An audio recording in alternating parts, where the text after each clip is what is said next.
Paz, povo abençoado, que alegria ter você com a gente para mais um podcast Invencível, um ambiente de crescimento, bate-papo, conversa, descontração, mas sempre visando o nosso desenvolvimento pessoal, desenvolvimento espiritual. Eu fico muito feliz de ter a sua presença com a gente. Hoje estamos aqui no ambiente improvisado, estamos numa convenção de pastores, mas o conteúdo vai ser rico, importante, eu tenho certeza vai edificar muito a sua vida. E hoje nós temos aqui alguns convidados, né? Você já conhece, o pastor Rosanildo Amorim, Amém. que hoje já está também participando aqui com a gente, contribuindo, fazendo perguntas, e o nosso convidado especial hoje é o professor Josiel Silva. Bem-vindo, professor. Bem, obrigado. Um prazer poder estar aqui com vocês, participando do podcast. Uma alegria. O assunto da nossa conversa hoje vai ser sobre o mundo do trabalho profissional cristão. Como que o profissional cristão deve se portar? A Bíblia diz sobre isso? Há alguma diferença que nós precisamos manifestar também na nossa vida profissional? Vamos ter essa conversa hoje aqui, abençoada. Professor Josiel, eu quero iniciar pedindo que você fale um pouquinho mais sobre a sua vida, a família, onde está morando, o que está fazendo. Compartilha com a gente. Bom, estou com 36 anos de idade, 36. Legal não envelhece, Não parece, né? 20, né? Tô com 36, Quase quarentão. 40. Comecei a me interessar pelo mundo dos estudos, logo quando comecei a pregar. Comecei com 15 anos de idade, primeira oportunidade. E o rapaz que me ensinou a pregar era muito estudioso. Aí a gente acaba andando muito perto, pega esse veio, né, essa coisa de querer se interessar por estudar. Aí logo depois fui para teologia, com 18 anos de idade, fui estudar teologia, fui bacharel em teologia, e depois fui para filosofia, e desse mundo eu não saí mais, no emaranhado da filosofia, né? Aí, ó. Estamos aí, pregando, fazendo palestra, minha atividade diária quase que sempre no mundo intelectual, trabalhando com várias áreas do ensino. Essa é a nossa jornada. Bom, Casado também, isso. 14 anos que eu estou casado. Tenho um filho, Davi, que tem 11 anos, vai fazer 12 em novembro. Casado com a nossa Suzana, 14 anos aí, casado com Glória a Deus. servindo a Deus, está aqui com a gente também aqui no começo. Tá em pé? Bem, né? Entendo. Servindo a Deus, né? Não está velho, mas estou em pé. 3 anos de estar de pé. Que benção. Alegria ter você com a gente. Nós vamos entrar nesse assunto tão relevante sobre profissional cristão, esse mundo do trabalho. Vamos começar, então, pela Bíblia, a palavra de Deus. O que a Bíblia nos diz sobre o trabalho? Essa é uma questão interessante, né? E que me saltou assim aos olhos o interesse desse tema, porque a gente sempre ouve falar do trabalho numa temática de maldição, né? O mal necessário. Muita coisa que sempre se fala sobre trabalho, o trabalho é um mal necessário.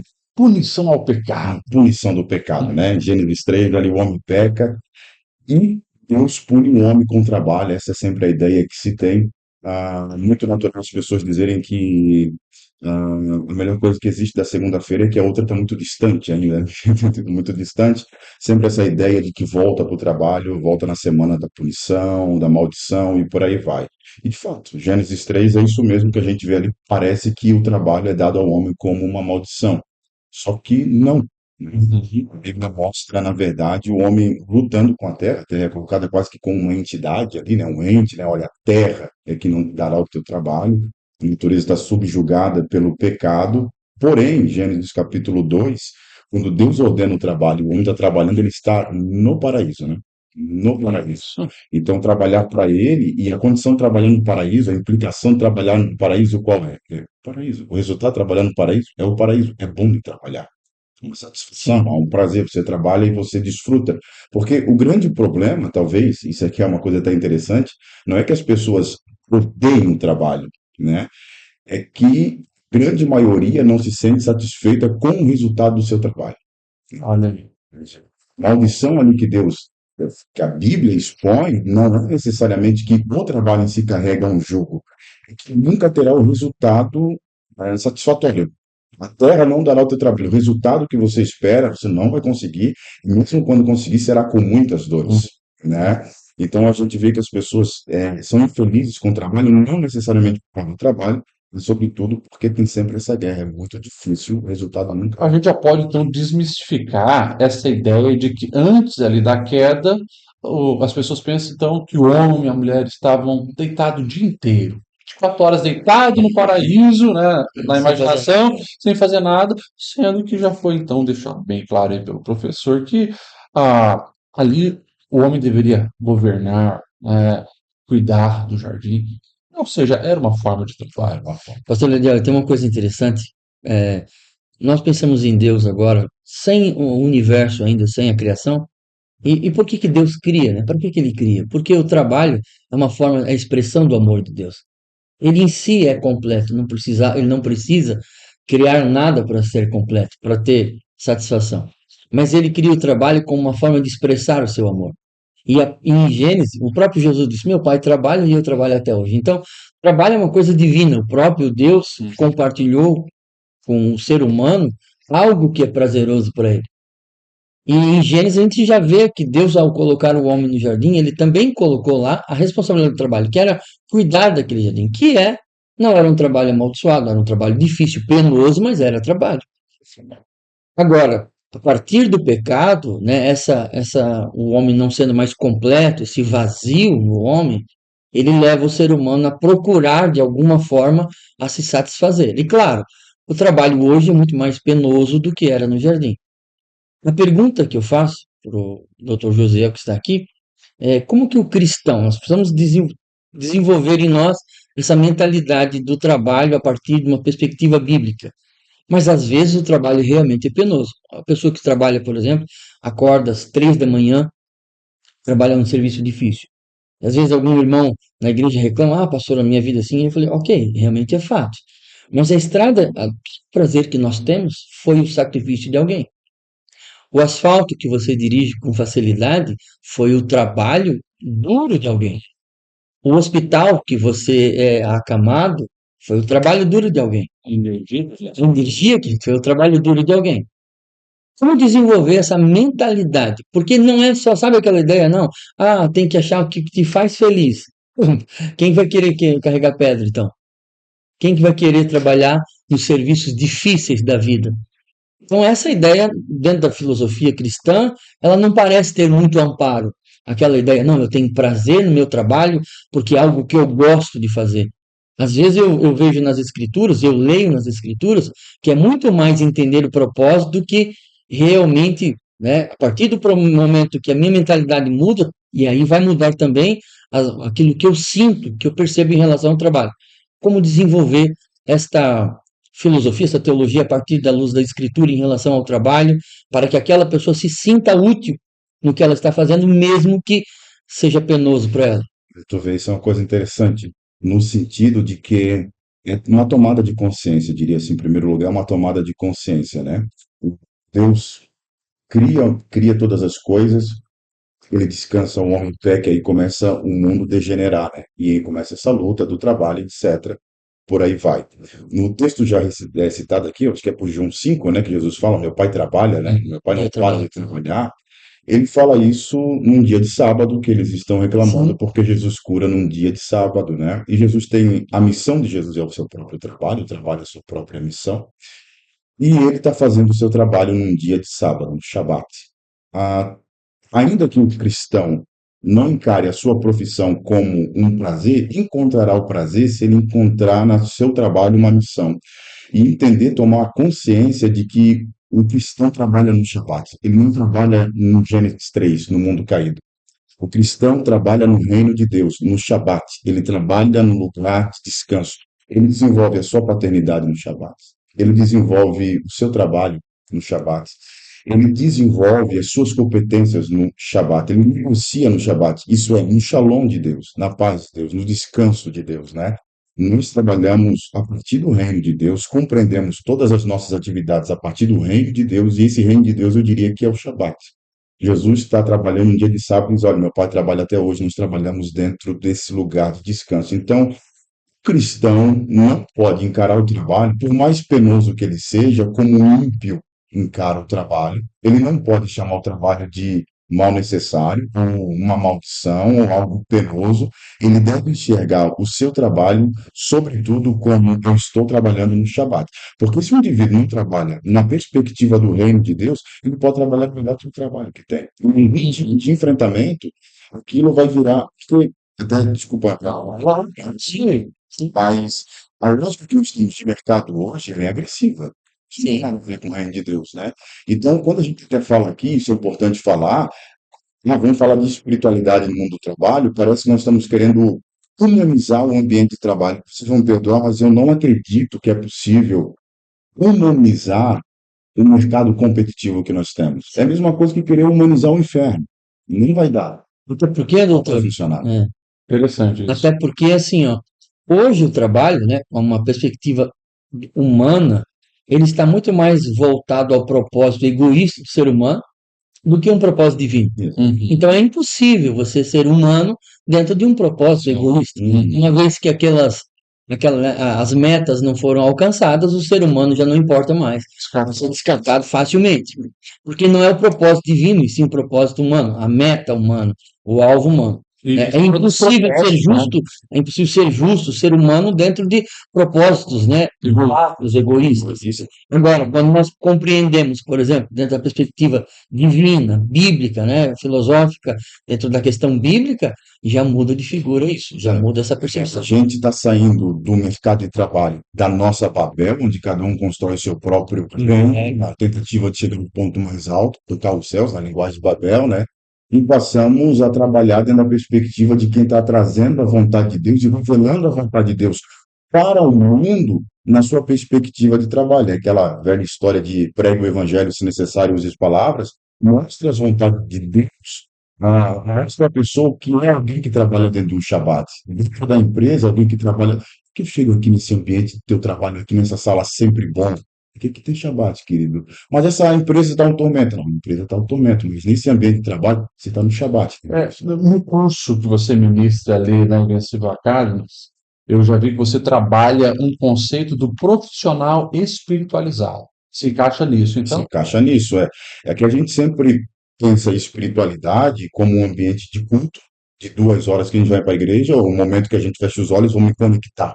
Como até o Henry White, o Dr. Henry White, teólogo anglicano, diz que, olha, as pessoas pensam que quando a gente fala, onde está o trono de Deus? Está aqui em cima, nas nuvens, você vai subir, bota lá um avião, lá, um foguete destrutível com combustível infinito, você vai subir e vai tocar no trono de Deus em algum momento lá em cima, né?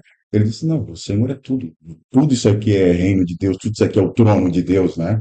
Então, espiritualidade é uma coisa que a gente desenvolve dentro de um ambiente religioso, fato, a gente tem esse momento de organizar essa espiritualidade, mas espiritualidade é tudo, é na forma de ser pai, na forma de ser mãe, filho, esposo, patrão, empregado.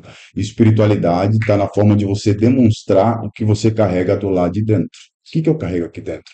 É o Shabbat. De uma maneira mais abrangente, podemos dizer que o trabalhar é cultuar também, né? É adoração também, que somos adorador, é o estilo de vida. Ou seja, o crente que acorda na segunda-feira, ele tem que ir para o trabalho para adorar. Para fazer culto.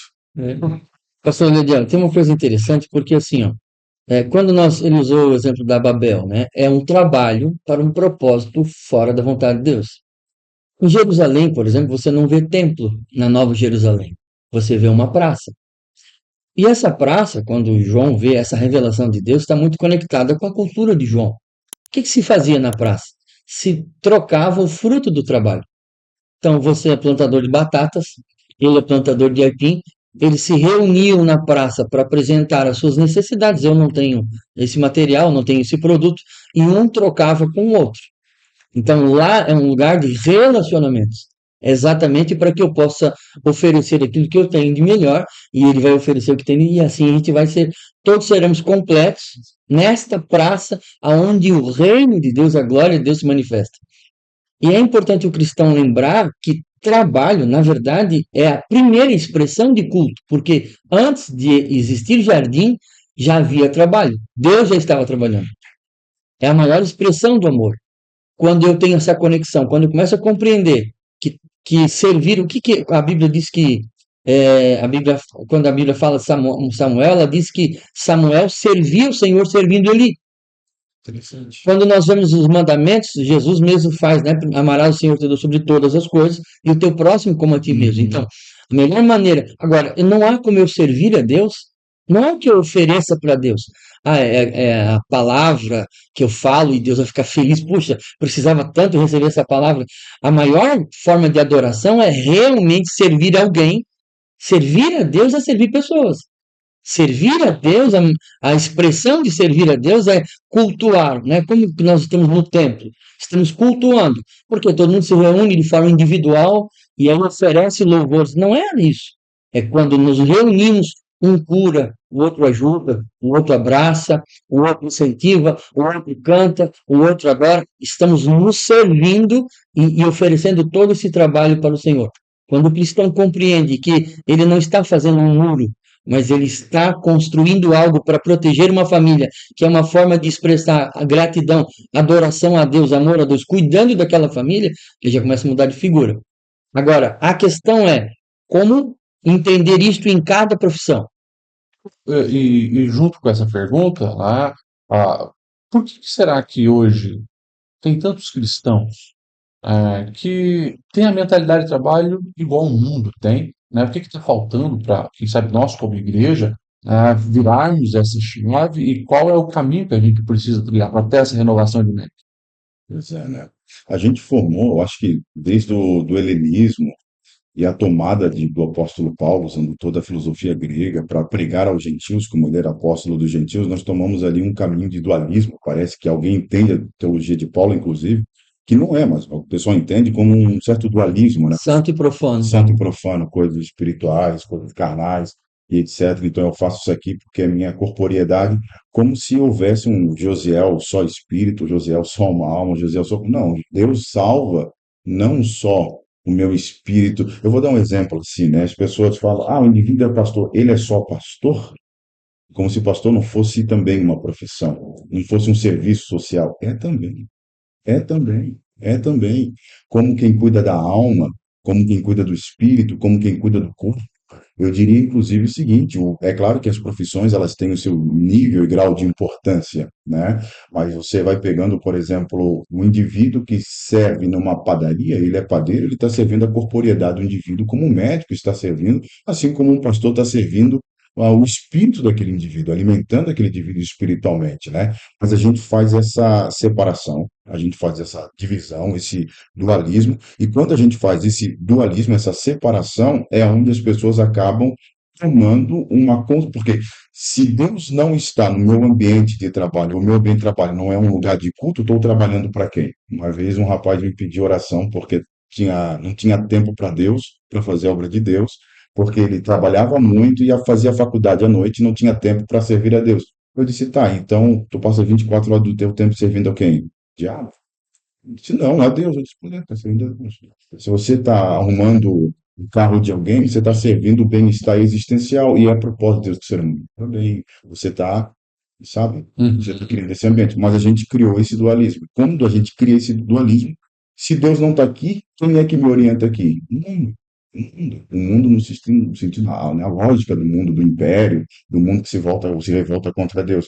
Então, se você não tem essa concepção de que o trabalho também é um culto, você vai cultuar outra coisa. Você só não sabe o que é um culto. Você vai cultuando uma outra coisa que não é Deus, né? Dentro de uma outra lógica. Eu acho que é daí que vem essa dificuldade do cristão de tomar consciência de que o trabalho, aliás, a única coisa que Jesus compara um Senhor é o dinheiro. Uhum. A única coisa que Jesus compara um Senhor é o dinheiro. Verdade, é muito É entidade. o dinheiro se apresenta como uma entidade, não é espiritual, material, físico, está ali, ele está.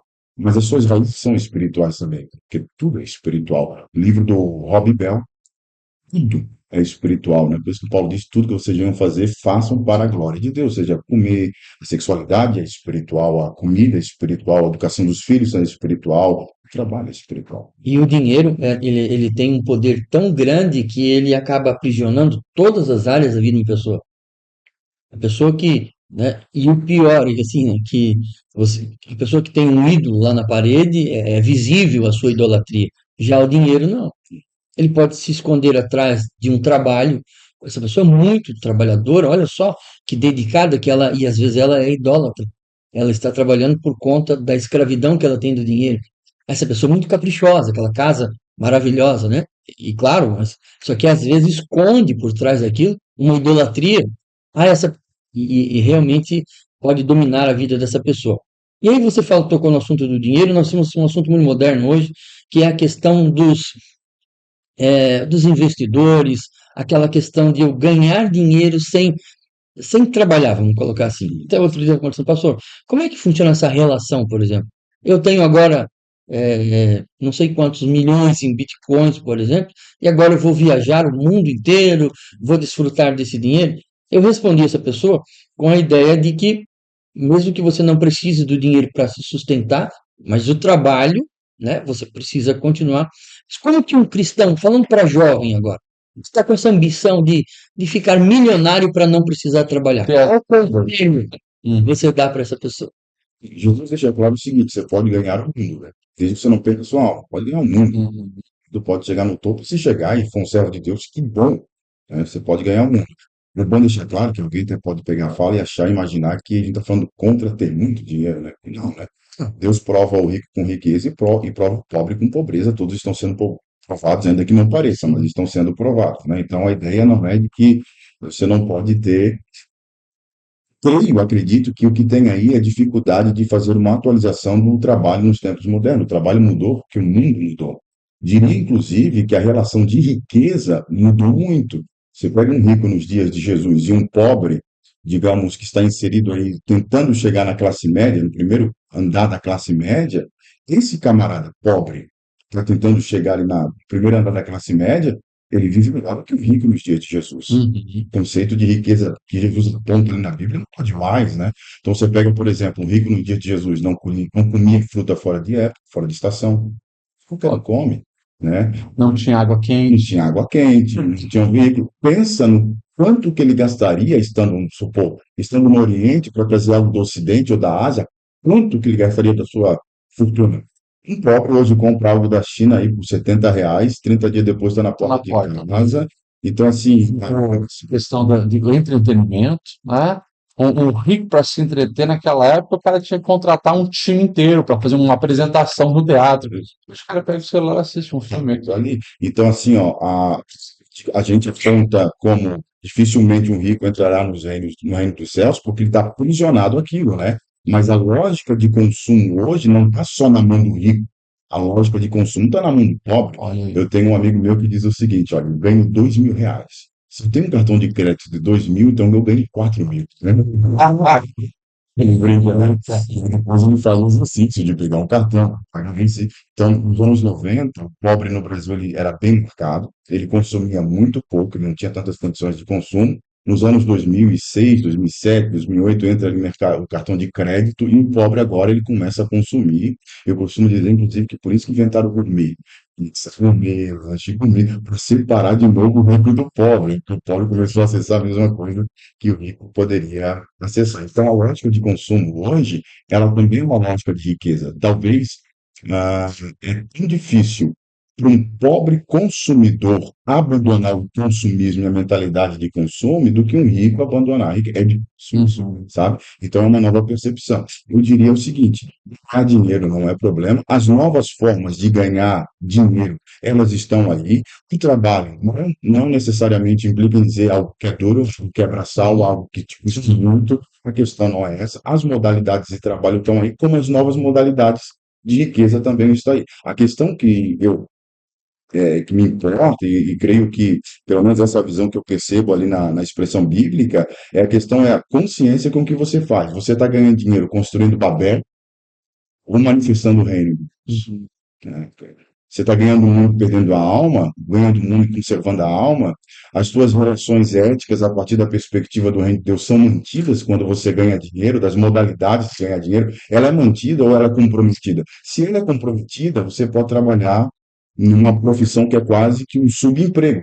Se esse subemprego está, de alguma forma, prejudicando a tua ética cristã, você está pecando. Sim. Ah, mas o camarada é um bancário e ganha muito mais, prejudicando, nem que todos o façam, né? Mas estou dando exemplo, ele prejudica as pessoas ganhando muito dinheiro. O pecado dele é se a ética do reino de Deus é comprometida, você pode ser da profissão mais Quase que um subemprego a Uhum. mais desejado. Se a sua riqueza é fruto da Correto. miséria dos outros, tem que repensar o seu Então, trabalho. a questão não é o trabalho em si, que tipo de trabalho, né? Mas é a ética, se a ética cristã é comprometida ou não, né? É Babel que você está construindo ou edificando o reino de Deus? Você está no reino ou em Babel? Esse que é o ponto. Interessantíssimo. E tudo isso nos leva, talvez, a ver a urgência dos cristãos começarem a pensar nessa teologia do trabalho, que eu acho que é algo pouco falado, né? E, infelizmente, como eu disse, tem muito crente aí com essa mentalidade totalmente distorcida que ainda não viu que o trabalho é adoração, precisa ser adoração, tem que ter essa mentalidade renovada e sair, né, desse fluxo que muitas vezes interpreta tudo negativamente e trabalho pelo menos 8 horas por dia da maioria das pessoas, né, Uhum. vai fazer parte, as pessoas acabam se adoentando, se entristecendo, comprometendo a sua espiritualidade por não entender esse propósito, né? Ah, Posso fazer uma pergunta? claro, Estamos falando de trabalho, então precisamos ver o fruto desse trabalho. Vamos pensar agora em riqueza, né, e prosperidade. Dentro de uma visão bíblica, filosófica, qual seria a definição assim, mais simples, né, para quem de prosperidade, riqueza e prosperidade? Alguns não, riqueza é ter dinheiro, prosperidade é ter dinheiro, mas é na sua, como que você lê isto? Isso é uma coisa interessante, né? Na medida com que os países mais civilizados, desenvolvidos economicamente, vão alcançando a riqueza e a prosperidade econômica, nós também vamos percebendo o índice de suicídio aumentando, Sim, olha aí. sim, depressão intimamente ligado, né? intimamente ligado. Países bem desenvolvidos, onde não falta trabalho, São né? alarmantes, números são alarmantes, cada vez mais alarmantes. E a gente se pergunta, espera aí, nós estamos vivendo talvez, as pessoas assim, há quem diga, por exemplo, que nós estamos vivendo o pior tempo da história da humanidade, depende da situação, né? Economicamente falando, eu acho que a humanidade vai muito bem, economia, a tecnologia, o bem-estar social, é impressionante. Mas a gente vê opressões e cada vez mais opressão. Por exemplo, hoje nós estamos vendo jovens excitados, extremamente excitados, porque na época do que você tem que, você tem que, você tem que, você tem que, o camarada se sente, eu tenho que dar uma resposta, porque os meus pais tiveram pouca oportunidade, pouco estudo, construíram, eu tenho muita oportunidade, não posso, Deixar por menos. não posso deixar por menos, eu tenho que. Isso excita o indivíduo, e aí a importância de a gente falar desse tema, e eu gostaria de deixar isso bem claro, você tem que ir para o mercado de trabalho no Shabat no Shabbat. Você não pode deixar ser influenciado pela excitação do mercado. O mercado excita, o mercado deprime, né? Então, não consigo mais entender, e acho que a grande maioria das pessoas também, prosperidade como riqueza financeira. E não pode ser só isso, né? Quando nós estamos falando de prosperidade, é preciso ter uma outra compreensão, porque nós estamos vendo pessoas tirando a própria vida de tudo, né? E faltando sempre alguma coisa. Me parece que o cobertor, independente do tamanho da grana que se consiga, cobertor longe de Deus é sempre curto, a cama é sempre estreita, e se nós tivermos que falar de prosperidade, teremos que falar na perspectiva, por exemplo, do apóstolo Paulo, tendo o que comer, o que vestir, onde dormir, de nada reclamais em tudo da graça, teremos que falar de prosperidade a partir de um coração que, ó, eu estou no Shabat, eu estou descansado. Eu gostaria até, eu não sei se é permitido dar um testemunho pequeno, Claro, né? É, eu venho de um bairro muito pobre, bairro Matadouro, ali em Itajaí. Meu pai com problemas de drogas, minha mãe criando 6 filhos como empregada doméstica, isso há 30 anos atrás, então imagina, né? Que faltava, inclusive, às vezes, alimento, etc. E eu nunca vi aquela mulher perder a paz, bem pelo Sim. contrário. Às vezes, eu vi minha mãe grávida da minha irmã Abigail, grávida de 6 meses, dormia em cima de 2 cadeiras. E todo dia que ia trabalhar, antes de trabalhar, cantava sempre o mesmo hino da harpa. Todo dia no tanque, assim, eu dormia do lado, o tanque tinha uma parede, uma grelha, eu espiava ela para mim, cantava sempre o mesmo hino da harpa. O hino da harpa ela cantava, não perturbeis o coração, não olha, glória perturbeis o no coração, coração. que eu sempre sou fiel. Cantava, numa paz tremenda. E você pergunta, como que uma mulher que tem que sustentar 6 crianças, com o esposo envolvido com drogas, pessoas se drogando dentro de casa, tem que trabalhar, deixar os filhos em casa sozinho, como que essa mulher tem paz para dizer, não perturbeis o coração? É o coro do É algo a mais. sou eu aqui, no grande eu sou. Então, prosperidade teremos que Olha, partir, me parece, né? Teremos que partir de novo. Teremos que partir do Shabat de Deus. É, Esse descanso que esse só Cristo descanso, pode ter. esse descanso. só Se Deus. o indivíduo vai para o mercado de trabalho Sem a lógica do reino de Deus, a chance desse camarada ganhar o mundo e perder a alma, eu digo num ponto de vista existencial mesmo, Uhum. deprimir, Perdeu o real sentido da vida. perdeu o sentido da vida. O camarada ganhou o mundo, perdeu a esposa, perdeu o filho, perdeu. Ele passou pela vida, a vida não passou por ele, não entrou nele, está sem vida nenhuma, está vazio. Então, prosperidade, nesse tempo, acho que a prosperidade já teve a definição de ter muito dinheiro e ser bem-sucedido. Na medida com que a sociedade avança economicamente falando e tecnologicamente falando, esse conceito de prosperidade, que há uns 20, 30, 40 anos atrás fazia sentido, hoje já não faz o menor sentido. Não faz o menor sentido. As pessoas voltaram a valorizar a família, ter tempo para a família, ter Uhum. tempo para casa, porque descobriram que dá para voltar. Peito logo pega um sono, porque o Senhor me faz repousar em segurança. Parece ser a definição primária de prosperidade. Salomão falou sobre o sono do trabalhador. Dentro dessa visão bíblica, né, quando nós olhamos para a sociedade, e nós sempre brincamos que o pobre tem uma vantagem em relação ao rico, que ele tem a ilusão. E a ilusão serve de contentamento, né? Porque o pobre pensa o seguinte: eu não sou feliz porque eu não tenho um carro novo, eu não tenho uma casa na praia, eu não tenho uma casa de inverno. Então, ele não tem, mas tem a ilusão de que. E é por isso, se você analisa, por exemplo, principalmente em algumas comunidades europeias, né, em que os filhos nunca tiveram nenhuma necessidade. Não há nada que eles dizem, não, eu não tenho isso ou aquilo, e há alto índice de suicídio. Talvez seja por esta decepção tardia, né? O pobre vive na ilusão e o rico, sem Deus, conhece a decepção de saber que tem tudo isso e mesmo assim não pode esse proporcionar esta alegria da felicidade. O problema é, e aí vou entregar para você essa pergunta, é que esta decepção a gente vê bem dentro do Evangelho. Pessoas que vê o evangelho como uma forma de satisfazer todas as suas necessidades, sem entender o propósito real do seu nascimento, da sua vocação, propósito divino, e aí são pessoas frustradas, Uhum. né? Olha, é como se ela não fala, mas é como se ela dissesse: Cristo não resolveu os meus problemas. Do ponto de vista bíblico-filosófico, como que você enxerga isso e qual é o aconselhamento que você dá para que essa pessoa que está nos acompanhando possa entender a sua real situação e o que Deus tem para a vida dela. Ó, isso é interessante, na própria construção da pergunta, o Senhor fala, né? Pessoas que olhavam para o Evangelho na esperança de encontrar ali algo que fosse resolver os seus problemas, né? Bom deixar claro de que Deus não é um meio para um fim. Eu não sirvo a Deus para ser. Eu sirvo a Deus porque eu cheguei nele e sou nele. Deus não é um meio para um fim, Deus é um fim em si mesmo. Você chega em Deus, chegou onde deveria chegar. O que vem depois é aquilo que Deus acrescenta, né? Você vai sendo acrescentado. Uhum. O prato principal é o prato principal, a sobremesa é outra coisa. Deus não é um processo, é um estado, você Tá, está você nele, está né? nele. Você não vai chegar, você está. Então, assim, o prato principal é Jesus, que o Evangelho oferece. Esse é o prato principal. A sobremesa, ela pode ter, pode não ter. O que não pode faltar é o prato principal. Sim. Se o indivíduo chegou em Jesus, bom, eu cheguei onde deveria chegar. Aquilo que o Paulo fala, eu encontrei com Cristo, não encontrar com Cristo, eu considerei todo o resto, não é algumas coisas. Todo o resto. Todo o resto. Tudo. E eu acho que a gente, assim, tudo significa tudo sem excluir nada. Tudo é tudo. Isso aí. Falando tudo. Não estão falando, eu perdi a minha família porque minha família não queria Cristo. Eu considerei, eu pesei isso. Ele está falando, eu considerei, pesei, eu calculei. Como Jesus fala, eu acho que é em Marcos, em Lucas, quando ele fala, um rei que vai ser para a guerra tem que calcular. Quem quer me seguir, quer ser meu Sim. discípulo?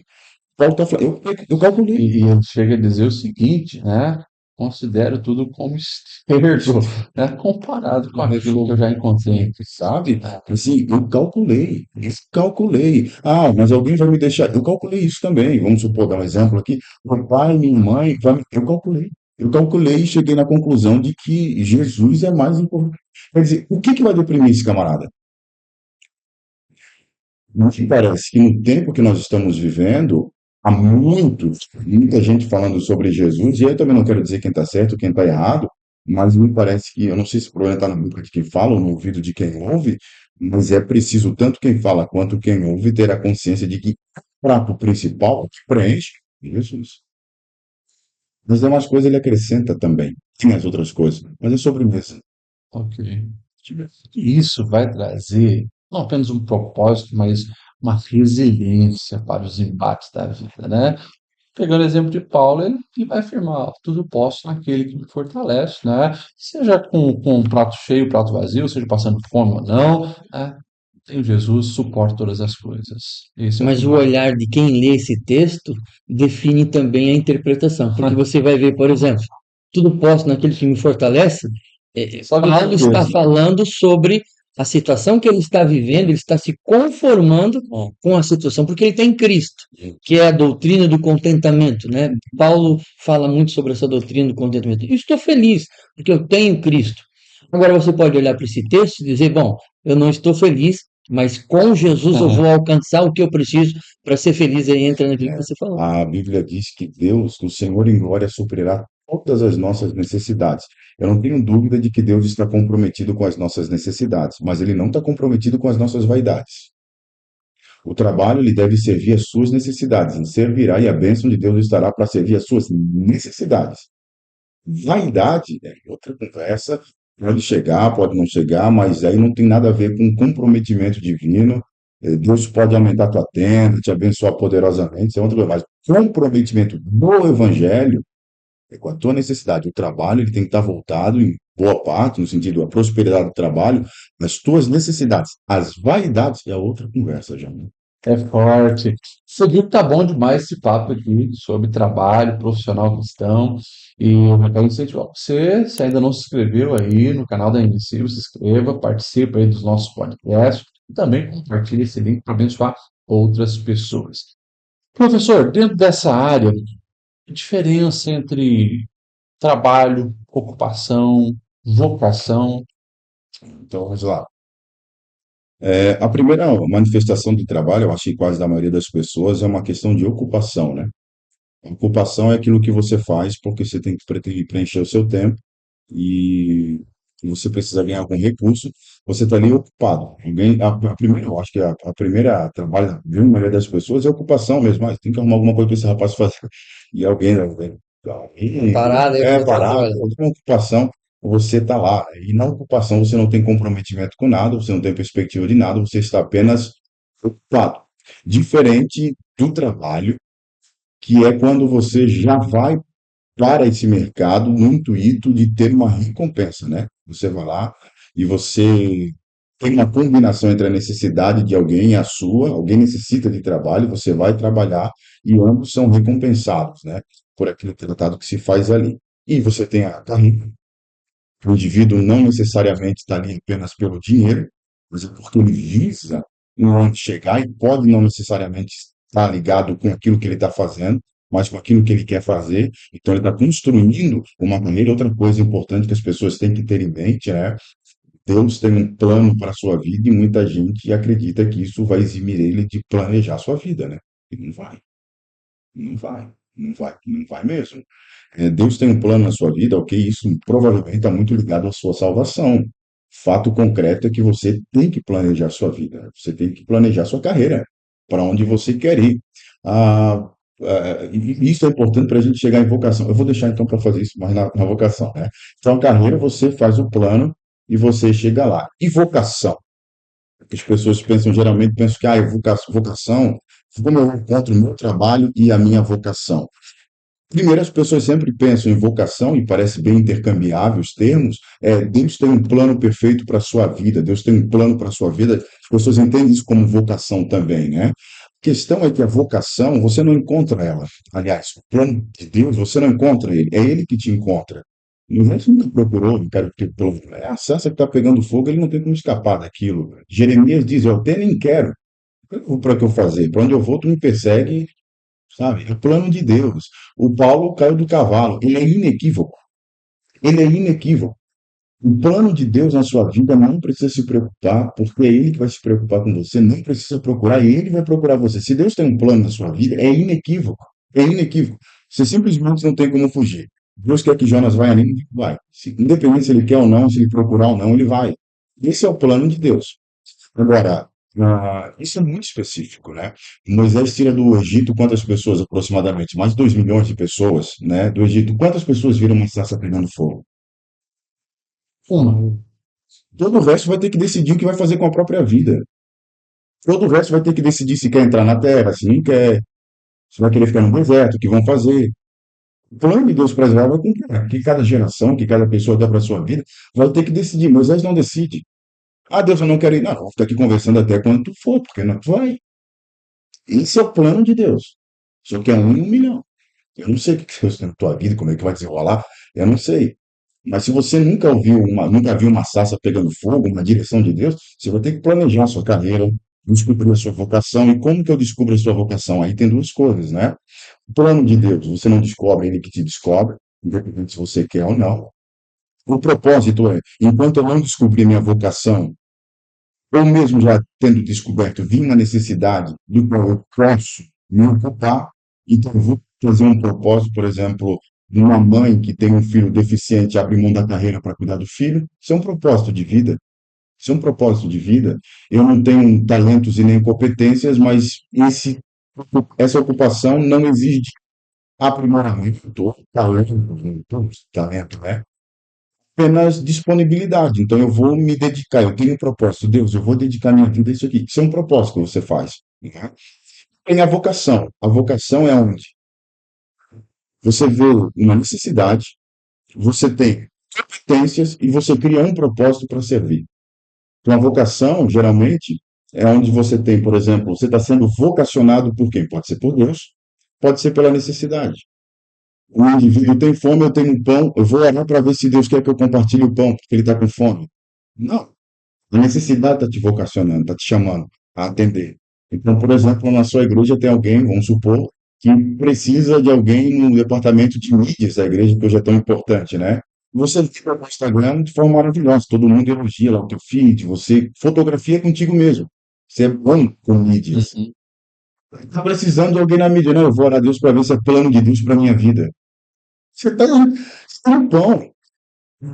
Você, você tem um pão. A vocação não é necessariamente um plano de Deus. São as suas habilidades e competências que você tem. Na parábola do talentos lá, cada um recebeu conforme a sua capacidade. Você tem capacidade. Então a necessidade está ali, vai vir para a tua mão para fazer. É diferente de um plano. Então eu vejo muita gente frustrada e travada porque está esperando o anjo do Senhor aparecer para dizer que carreira que vai tomar, com quem vai casar, o que vai fazer, qual o ministério. Eu só tenho uma pergunta simples para você. Primeiro, qual a sua vocação no corpo de Deus? Qual a necessidade da sua igreja? Tem competência? Não, não tem, mas quer. Glória a Deus. Potência? Tem. A necessidade está aí, não precisa do anjo. Aliás, o anjo está aqui nesse ponto. Sim, amigo.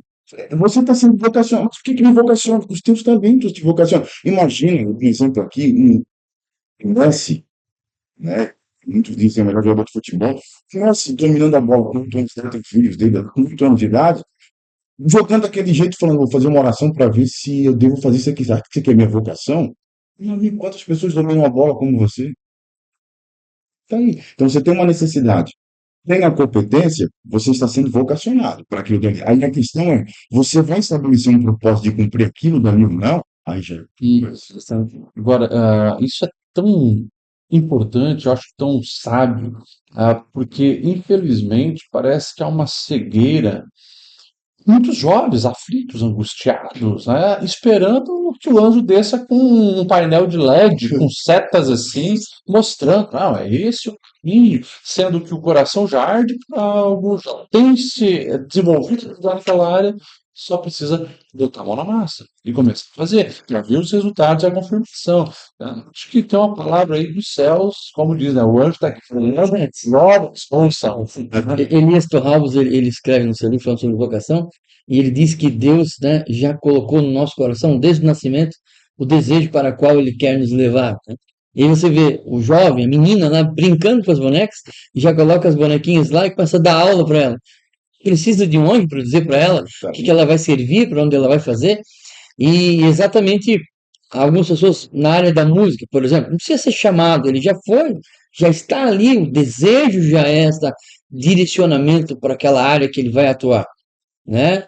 E além de alguns, mas eu não sinto, você não tem habilidade nenhuma, aí vem aquela questão da própria necessidade. Sim. Mas tem uma necessidade, você consegue entender? Não, eu consigo. Precisa de um anjo, já está escrito, né, sobre isso.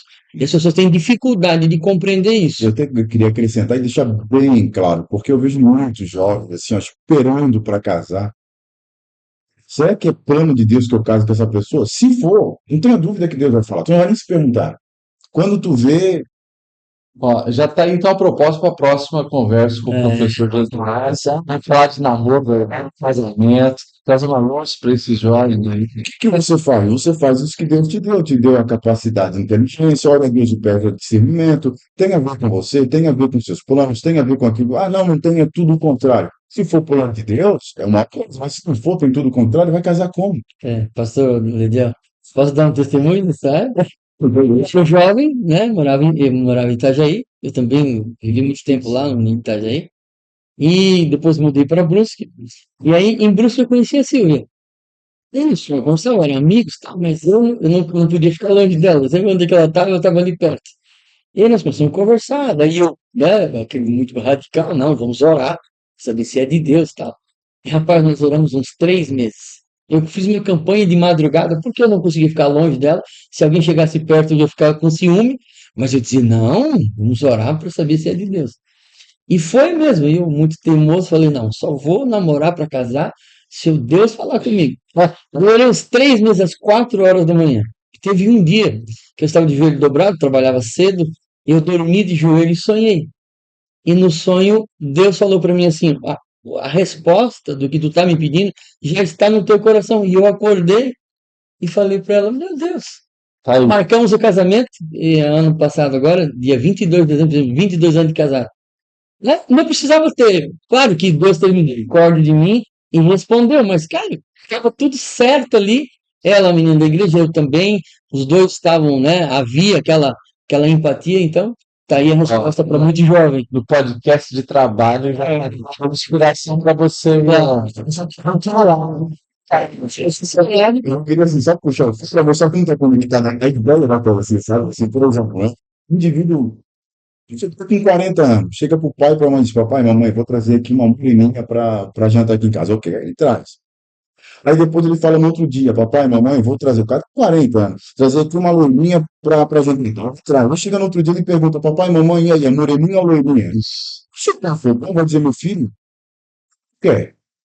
Então, assim, trabalho, profissão, vocação, o que que tu quer?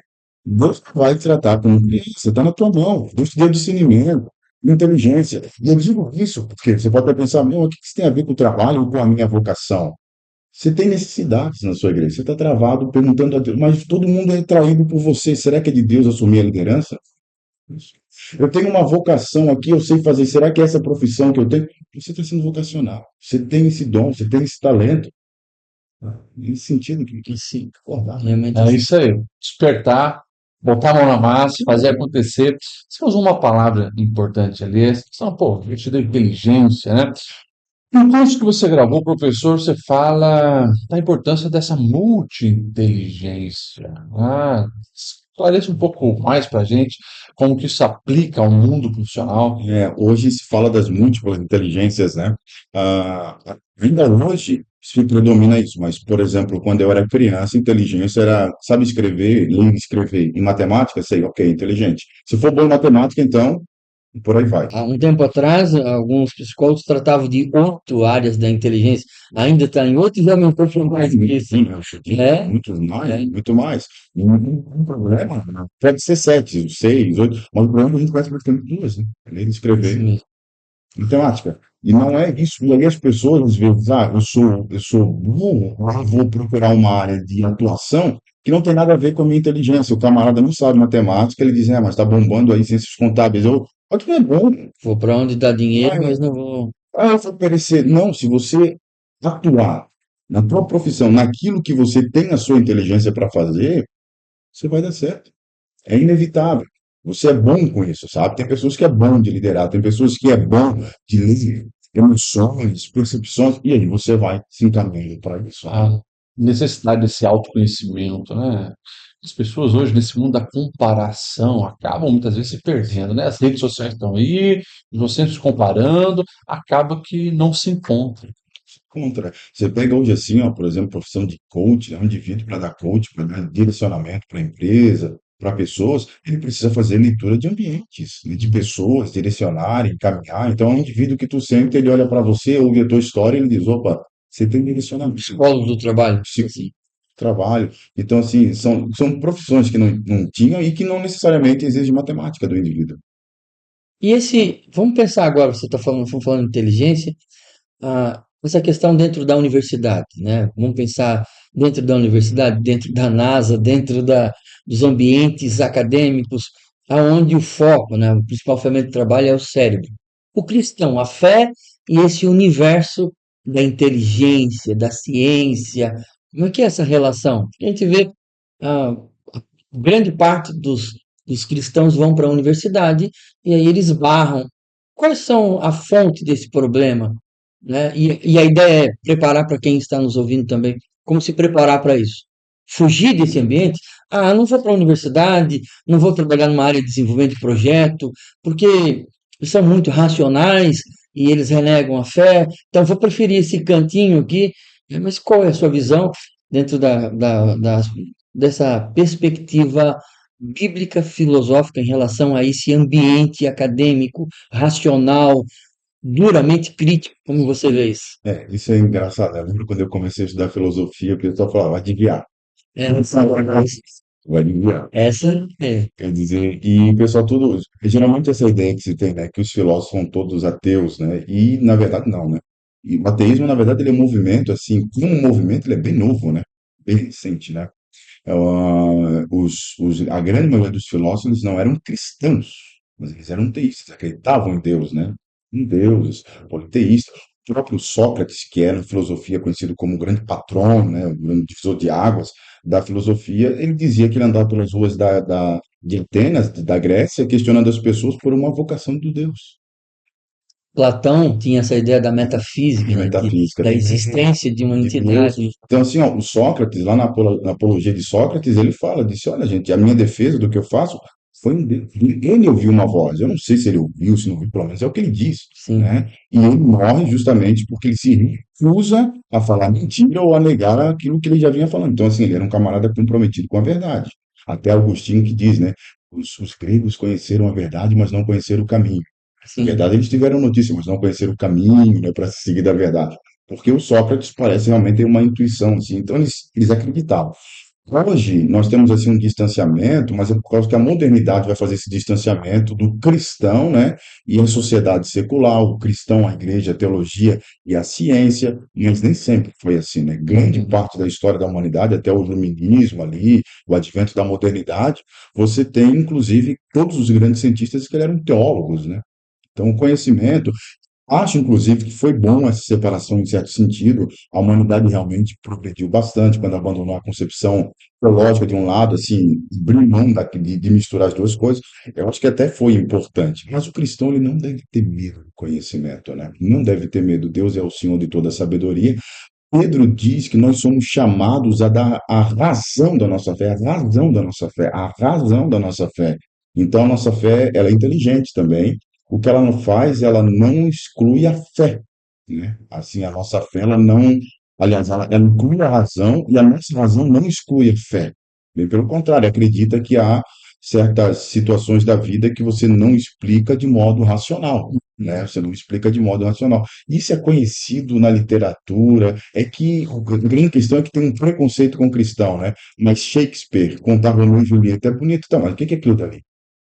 Duas pessoas que se encontram e têm um choque do nada e parece que foram ligados num olhar. É físico isso? É, assim, o que comunismo hoje não se dobrou ao capitalismo, o que é o capitalismo senão uma declaração de fé? Meu vizinho do mercado. O que é isso, meu irmão? Vizinho do mercado? Declaração de fé. O que é Karl Marx dizendo que a história está sendo guiada para um caminho onde o proletariado vai dominar os burgueses, os burgueses? Quem é que está essa história? É um estudo estatístico? Não, é uma. Então, assim, todos eles partem de uma declaração de fé, eles só não admitem, né? Quer dizer, a história tá, uma dialética histórica, mas quem está fazendo isso? Quem está guiando isso? A história está indo para onde? Mas quem está guiando isso aí? O camarada faz uma confissão de fé, lutando contra o próprio Deus, dizendo que não há uma confissão de fé, sabe? Ah, muitos estudos que você vê, assim, que hoje, por exemplo, né? Hoje é difícil tu assistir um filme que não seja freudiano. O camarada tem lá os seus problemas, ele é um serial killer, flashback da infância. Ah, o problema dele foi um gatilho da infância. Mas, em grande parte do que Freud fala, você precisa de fé para acreditar, você não tem como provar. Sim.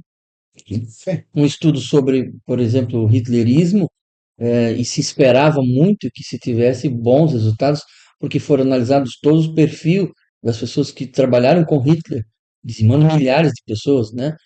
E olha o problema, eles não tinham nenhum problema.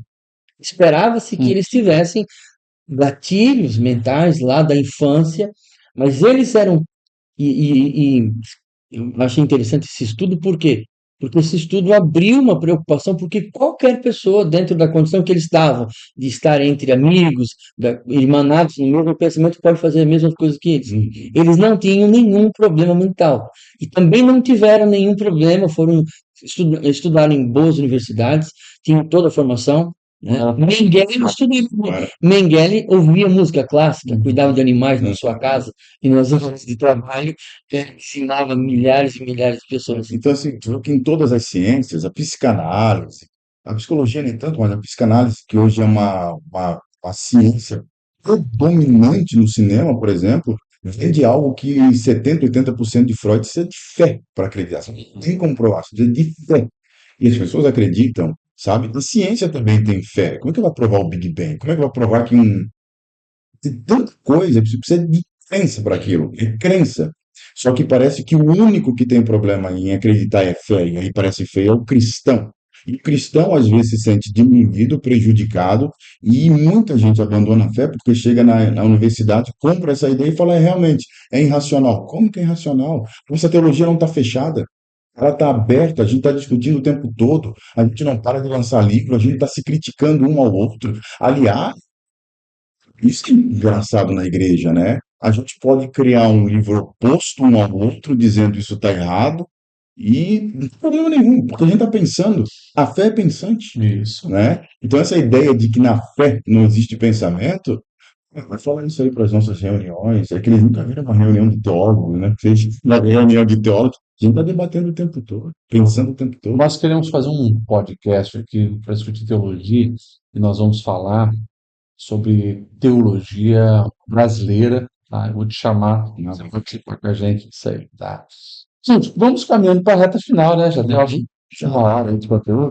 Nós vamos caminhar para a reta final. Você viu quanta preciosidade nesse podcast de hoje, falando aí sobre o profissional cristão, o mundo do trabalho, essa mentalidade, né? Que precisa ser renovada, uma teologia do trabalho.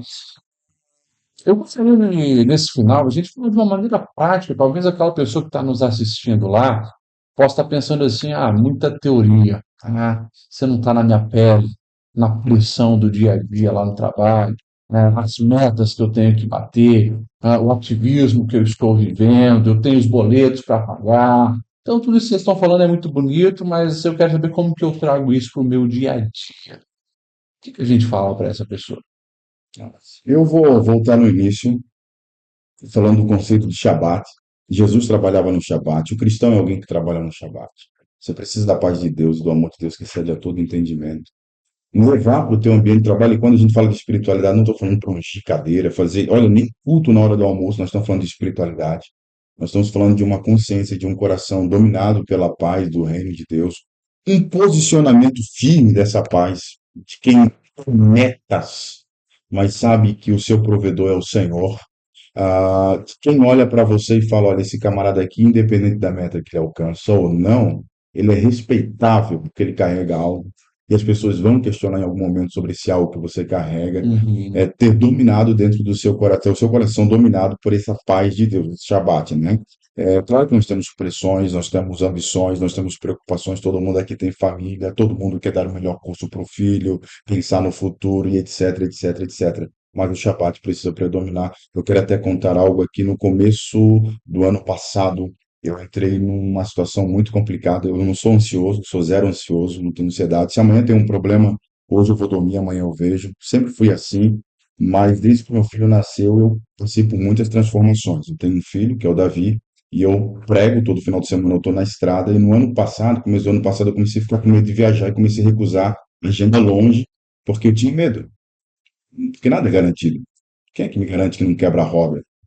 Uhum. Que um dedo não está dirigindo aquela carreta que está passando do meu lado. Uhum. Você pegar o carro, botar na estrada, final de semana após final de semana, um ato de fé. Um Uhum. ato de fé. Deixar o seu filho e quem garante que você volta, beija, abraça. E eu comecei a angustiar, comecei a perder sono, chegava na hora de viajar, não dormia, não conseguia dormir, não conseguia pregar os olhos, né? E aí aconteceu que eu li o Timon Keller, onde ele fala sobre o gerenciamento de esperança. Ele falava sobre a questão da pandemia e ele dizia o seguinte: olha, cristãos têm medo da pandemia ou não querem ter filhos justamente por causa de um evento desse, ou não querem ter filhos por causa do custo de vida que está cada vez aí elevando, mas ele fala isso é falta de esperança, é você achar que você pode guardar a tua casa, proteger a tua casa, etc, etc, etc. E é aquele famoso salmo, se o Senhor não guardar, Uhum. e vão vigir. E aquilo me trouxe uma certa paz, assim, sabe? No ambiente de trabalho você precisa ter essa paz. Se você não trabalhar no Shabat, você pode ter a profissão assim mais banal que for, ou braçal, ou a mais intelectual. Se você não trabalhar no Shabat, você vai adoecer. Hoje o Instagram está aí para te colocar inveja, você vai para o trabalho, você quer conquistar porque você quer ter as coisas. Se não houver um Shabat, não importa o tipo de profissão que você tem, você vai adoecer. Só o Shabat vai te livrar Ou disso. seja, é confiança na soberania de Sobre. Deus. A pressão está ali, estão te cobrando, o ambiente tá meio tenso, mas, cara, Deus está contigo, vai dar certo, confia no Senhor, Ele vai direcionando as coisas, Ele vai tirando pessoa, trazendo pessoa, abrindo porta, essa confiança. Tem que. Isso é o trabalhar no Shabat. Você pega Paulo, o ministério de Paulo, qualquer homem sem a graça de Deus se perturba com aquilo. É Uhum. perturbador. É perturbador aquilo. Extremamente perturbador. Como é que aquele homem tem paz para fazer tudo o que faz? Tem que ser em Deus. Se não for em Deus, meu amigo. Talvez alguém que está nos acompanhando aqui pergunte, tá, mas como é que eu faço? Estou num ambiente de trabalho, quero progredir na minha carreira, qual que é o segredo? Há um conselho na Bíblia que diz, você já viu um homem cuidadoso no seu trabalho? Ou diligente no seu trabalho? Perante os reis será colocado. Então, continue fazendo o que está, mas faça da melhor maneira possível, com eficácia, né? Porque dentro de uma carreira natural, você já vai crescer por ser excelente naquilo que faz, mas é claro que Deus abrirá portas para que o seu trabalho seja conhecido no mundo. E Deus será conhecido através do seu trabalho também. O trabalho é uma forma de fazer Deus conhecido, porque alguém vai perguntar: quem fez isso aqui? Foi o fulano. E isso sempre vai estar intimamente ligado ao seu zelo, à sua honestidade no trabalho. Porque às vezes tem pessoas que reclamam do trabalho, mas eles não são honestos naquilo que fazem. Não fazem com excelência. E essa excelência em fazer exatamente o seu melhor, né? Ainda que não seja o melhor do mundo, mas o seu melhor, abrirá portas para que você progrida e realmente você tenha outras oportunidades muito maiores. Que com certeza vão glorificar a Deus, né, e atingir o propósito de Deus para a sua vida. Que bacana. Se o reino de Deus foi edificado pelas minhas mãos, naquilo que eu estou fazendo, vai resplandecer, né? Não se É pode isso mesmo. esconder uma cidade É edificada isso sobre o mesmo. monte. Se for fazer diante para Deus, estou fazendo aqui, eu sou um Dari, mas estou fazendo diante de Deus. Alguém vai olhar e vai dizer, rapaz, isso é diferente. Isso aí é diferente. Vai iluminar. Não tem como esconder. Não tem como. É, Ah, mas alguém do outro setor está querendo esconder. Não vai conseguir. Vai resplandecer. Não tem você como filósofo, né, a ideia de Platão, esse dia eu preguei e falei, olha, se Platão tivesse conhecido Cristo, teria se convertido. Porque ele tinha essa ansiedade nele, ele parte do princípio, o círculo que nós fazemos. Não há um círculo perfeito, absolutamente não há. O que você observa, pode fazer a laser, só que quando vai observar depois com um instrumento mais preciso se descobre, e ele falou, então existe um perfeito que não está nessa matéria, que não está nesse plano de mundo. E nós sabemos que o próprio Deus, né? Então tudo que eu fizer aqui tem que ser de forma que chegue-se mais perto da revelação da glória de Deus. Que o seu trabalho seja a revelação da glória de Deus, que você seja de fato, naquilo que faz, alguém pergunte assim, mais bem feito do que isso, só Deus para fazer. Ou seja, leve o trabalho das suas mãos, seja realmente um outdoor, seja pequeno talvez aos olhos dos homens, mas seja um outdoor na grandeza, na perfeição, dizendo que Deus é o provedor, é aquele que é o sábado, é o seu descanso, e por isso você nele pode fazer grandes coisas. bacana. A excelência de Deus em nós precisa em todas as áreas, né? Uhum. Ser manifesto. O papo tá bom, mas a gente tem que caminhar para o fim e nós queremos agradecer a presença dessas duas figuras ilustres aqui. Você viu que grandes pensadores aí, né?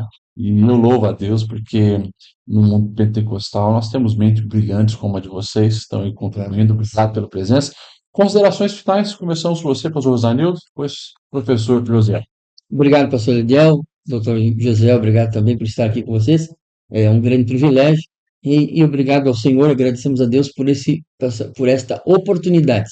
E que Deus levante realmente que esse encontro venha a ser uma luz, um farol, que venha clarear a sua mente em relação ao propósito de Deus para a sua vida, que você possa ser esse profissional excelente, que aonde põe as mãos, aonde leva o seu trabalho, faça conhecido Deus, às vezes até sem palavras, né?